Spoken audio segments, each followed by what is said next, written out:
Hi friends, welcome to శరత్ సీటెడ్ YouTube channel. ఈరోజు ముందుగా మన ఛానల్ చూస్తున్న ప్రతి ఒక్కరూ లైక్ చేయండి, షేర్ చేయండి, అదేవిధంగా సబ్స్క్రైబ్ చేయండి. మనం ఆల్రెడీ తెలుగు వ్యాకరణానికి సంబంధించి సంస్కృత సందులు అనేవి చెప్పేసుకున్నాం ఆల్రెడీ 2 వీడియోస్లో. ఇప్పుడు మనం తెలుగు సందులు చూద్దాం. తెలుగు సందులు మొత్తం దగ్గరగా 17 ఉన్నాయి అన్నమాట, ఇంపార్టెంట్ సందులన్నీ. ఈ 17 సందులు మనం లైన్ వైజ్ ఒక్కొక్కటి చెప్పుకుంటూ వెళ్దాము, ఓకేనా? దీంట్లో ఎవరికి ఏ సంధి ఇంపార్టెంట్ అయితే ఆ సంధి వీడియో చూడండి, సరిపోతుంది. ఇక్కడ చూడండి, మనకి ఫస్ట్ సంధి వచ్చేసేసి ఒకార సంధి లేదా ఉత్తవ సంధి అని ఉంది. అంటే దీని సూత్రం ఏంటంటే ఉత్తునకు అచ్చుపరమైనప్పుడు సంధియగు. నేను ఇక్కడ రాసాను, చూసాను, ఆల్రెడీ టేబుల్ వేసాను.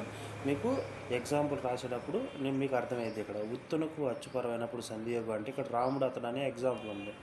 దీన్ని ఏ విధంగా విడదీసుకుంటామంటే రాముడు ప్లస్ అతడుగా విడదీసుకుంటాం. ఇది పూర్వపదం, ఇది పరపదం. అయితే మనకి ఇక్కడ పూర్వపదంలో డు అనే హల్లులో ఏ అచ్చు ఉంది, ఊ అనే అచ్చు ఉంది. ఈ ఊకి ఏం పరం అవ్వాలంటే ఇక్కడ ఉత్తునకు ప్లస్ ఆ నుండి అవ్వు వరకు ఏ అక్షరమైనా పరం అవ్వచ్చు. అంటే ఆ నుండి అవ్వు వరకు ఏ అక్షరమైనా పరం అవ్వచ్చు. అంటే టోటల్గా అచ్చుపరం అవ్వాలి. అచ్చుపరం అయితే డైరెక్ట్గా రాముడు అతడు అయిపోద్ది, ఇంకా ఏం రాయవసరం. రాముడు అతడు అక్షరం ఏ అక్షరం కలపటము ఇవన్నీ చేయవసరం లేదు దీంట్లో. అదేవిధంగా సెకండ్ వన్ చూడండి, మనసైనా అని ఉంది. మనసైనా అని ఉంది. దీన్ని ఏ విధంగా తీసుకుంటాం, మనసు ప్లస్ అయినాగా కూడా తీసుకుంటాం. ఇది పూర్వపదం, ఇది పరపదం. ఇక్కడ పూర్వపదంలో మనకి ఏం రావాలి, ఊ రావాలి. ఇక్కడ ఏం రావాలి, ఆ నుండి అవు వరకు ఒక అక్షరం రావాలి. ఆ నుండి అవు వరకు ఒక అక్షరం రావాలంటే ఐ వచ్చింది మనకి, కాబట్టి డైరెక్ట్గా మనసైనా అనే రూపం రాసేసుకుంటాం. చూసారా? తర్వాత చూరెక్కి అని ఉంది. దీన్ని చూడండి ఏ విధంగా రాసుకుంటాం, చూరు ప్లస్ ఎక్కిగా విడదీసుకుంటాం. ఇదేంటిది పూర్వపదం, ఇది పరపదం. పూర్వపదంలో రు అనే దాంట్లో ఏముంది, ఊ ఉంది. ఉత్తునకు ఇక్కడేం పరం అవ్వాలి, ఆ నుండి అవులో ఒక అక్షరం పరం అవ్వాలి, ఏ వచ్చింది మనకి, కాబట్టి డైరెక్ట్గా దీన్ని మనం చూరెక్కి అని ఈ విధంగా రాసుకుంటాం. అర్థమవుతుందా?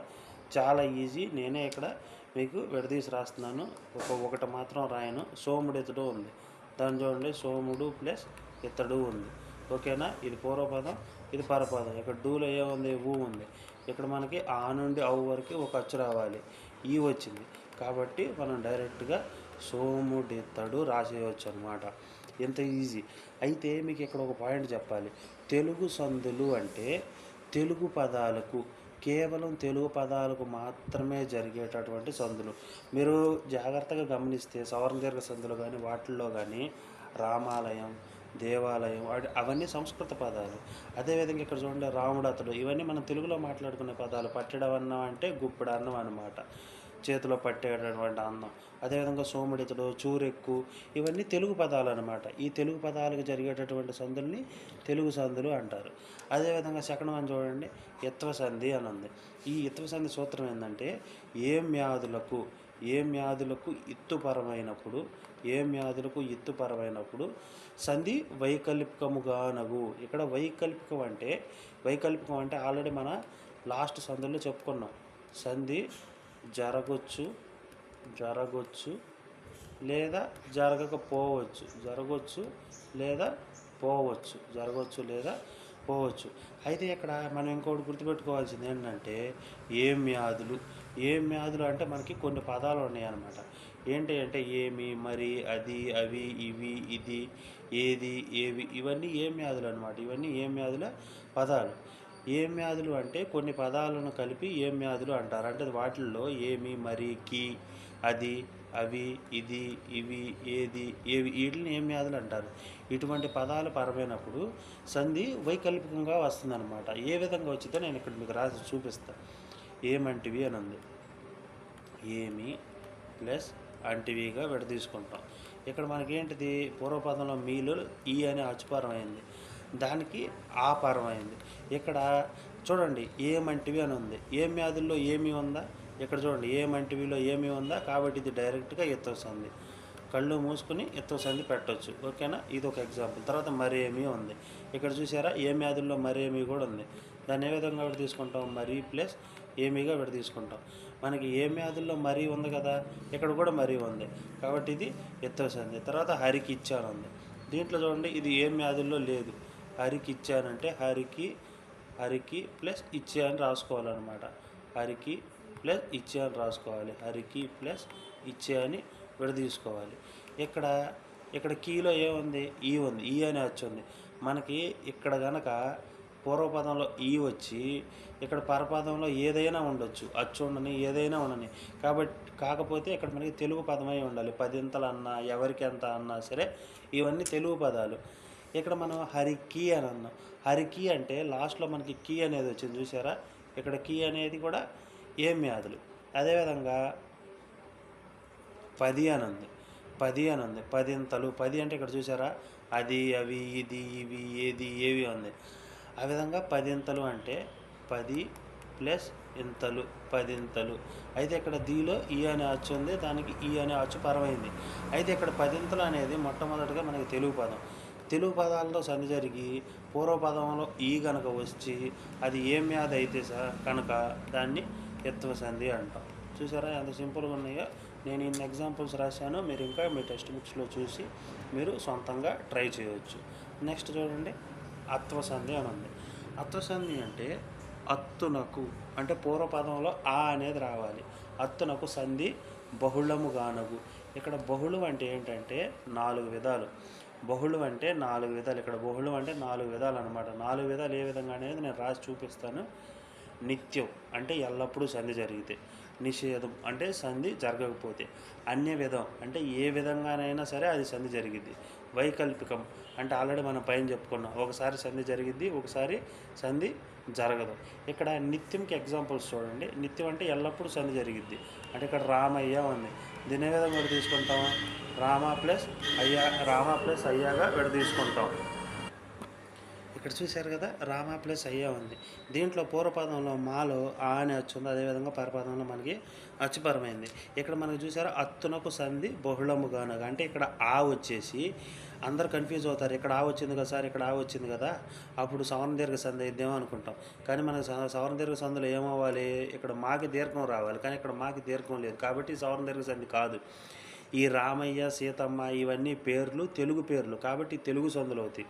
అంటే ఇక్కడ మనకి ఆ అనేది అత్తునకు సంధి బహుళంబుగాను అంటే ఇది నిత్యం అనమాట. ఇది సంధి జరగకుండా ఉండదు ఈ రూపం. కాబట్టి డైరెక్ట్గా రామయ్య అనే రూపం ఏర్పడింది. అదేవిధంగా సీతమ్మ ఇది కూడా చూడండి, ఇక్కడ తాలో ఆ అనే అచ్చు ఉంది, అదేవిధంగా ఇక్కడ అమ్మ అని ఉంది.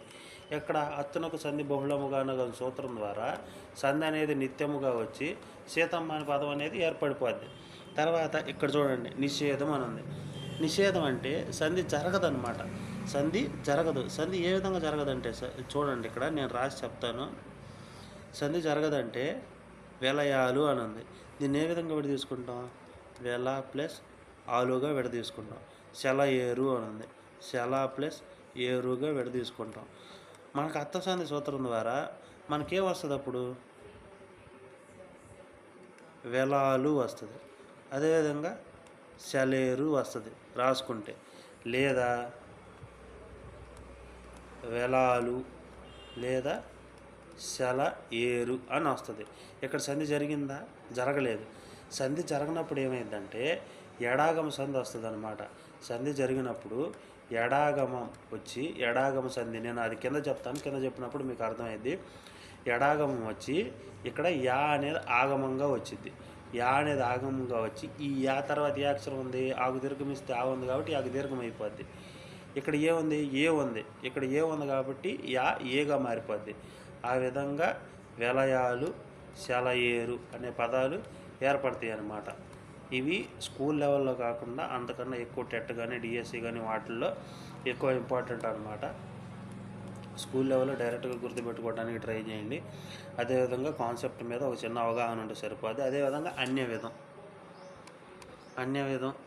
విధం అంటే ఏ విధంగా అయినా సరే అది సంధి కావాలి, అదే మెయిన్ టార్గెట్. ఒక ఉంది, అందరూ ఆమ్రేడ్ సంధి అనుకుంటారు, కానీ ఒక ప్లస్ ఒక ఆమ్రేడ్ సంధి అయింది. అదేవిధంగా ఇక్కడ కాలో ఏముంది, ఆ ఉంది, ఇక్కడ అచ్చుపరమైంది.